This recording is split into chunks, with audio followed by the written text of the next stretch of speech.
어제 춘천 의암호에서 배 3척이 뒤집히면서 5명이 실종됐는데요. 아직 찾지를 못하고 있습니다. 네, 오늘 오전 재개된 수색에서 경찰 순찰정은 찾았지만 말씀드린 대로 실종자는 아직 발견되지 못하고 있습니다. 현장 연결해서 수색 상황 알아보겠습니다. 지환 기자. 네, 강원도 춘천 의암호 사고 현장입니다. 네, 일단 어제 사고 직전 촬영 영상이 공개됐다고요? 네, 그렇습니다. 춘천시 의원들이 오늘 확보해서 언론에 공개했습니다. 어제 인공수초섬 고정 작업을 돕던 민간 보트 업체 직원들이 사고 직전 촬영한 영상인데요.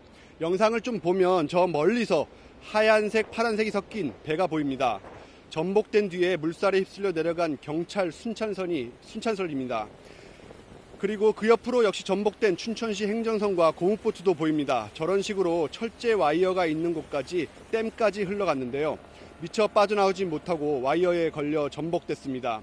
영상에 촬영된 경찰 순찰정은 오늘 오전 경강대교 위쪽 하천변에서 나무에 걸려있는 상태로 발견이 됐습니다. 구조당국은 배 안을 수색하고 있지만 실종자는 아직까지 발견하지 못했습니다. 네, 안타까운 소식입니다. 어제 사고 상황을 좀 다시 살펴보도록 하죠. 사고 어떻게 발생한 건지 정리해 주시죠.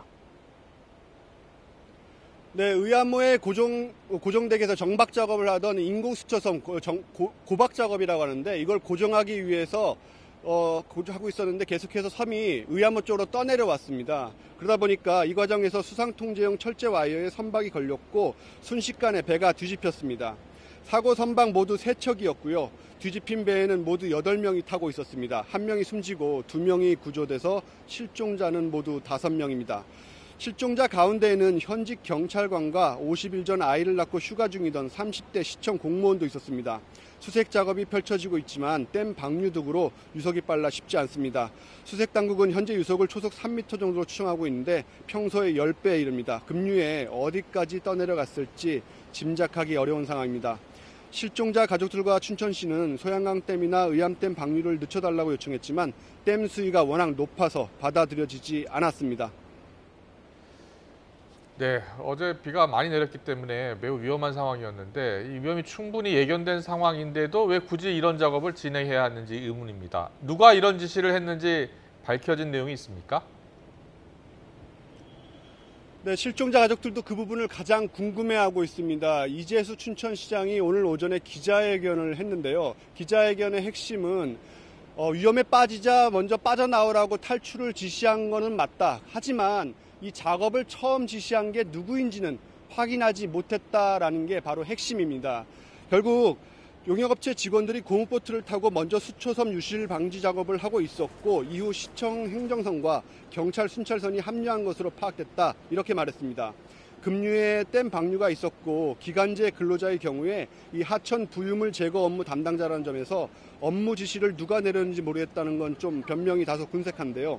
유가족들도 실종자들에게 책임을 떠넘기는 해명이라며 강하게 반발하고 있습니다. 앞서 어제 현장을 찾은 정세균 총리는 반드시 책임을 묻겠다며 이재수 춘천시장 등에게 강하게 질타했습니다. 네, 직접 들어보시겠습니다. 위험하잖아요. 네?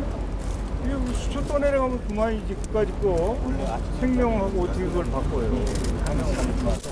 그러니까 제대로 판단할 수 있고 훈련이 된 지휘관이 꼭 있어야 되고. 네, 실종자 가족들은 책임자 규명을 요구하고 있습니다. 경찰도 어제 작업 당시에 CCTV를 확보했습니다. 화질이 좀 선명하지 못해서 이 화질 선명화 작업을 국과수에 의뢰했고요. 앞으로 추가적인 조사를 통해서 과연 누가 이런 위험한 순간에 댐 수문까지 연 이런 순간에 작업을 지시를 했는지 밝혀서 사법 처리한다는 그런 계획입니다. 네, 지금까지 춘천 의암호 사고 현장에서 YTN 지환입니다.